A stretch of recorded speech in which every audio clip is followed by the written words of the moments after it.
दशकं 79 बलसमेत बलानुगतो भवान्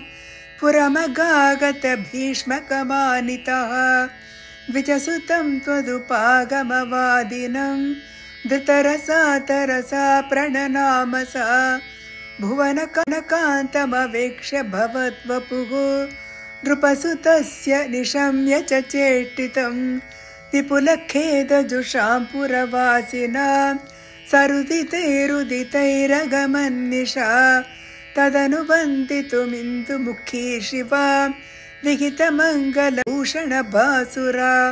निरगमद्भवदर्पितजीविता स्वपुरतः पुरतः सुभटावृता कुलवधूभिरुपेत्य कुमारिका गिरिसुतां परिपूज्य च सादरं मुहुरया च तत्पदपङ्कजे निपतिता पतितां तव केवलं समवलोककुतूहलसङ्कुले नृपकुले निभृतं त्वयि च स्थिते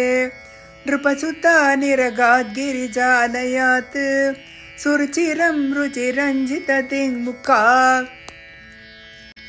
भुवनमोगनरूपरुचा तदा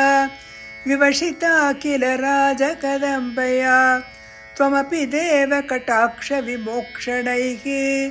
प्रमदया मदया च कृशे मनाक् क्वनु गमिष्यसि चन्द्रमुखीति तां सरसमेत्य करेण हरन्क्षणात् समधिरोप्य रतं त्वमपाहृता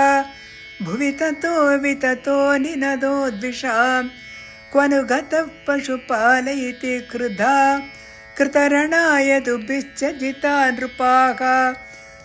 न तु भवानुदचाल्यत तैरहो पिशुनकैः केसरी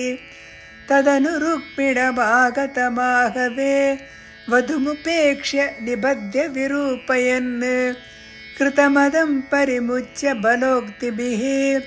पुरमया सह कान्तया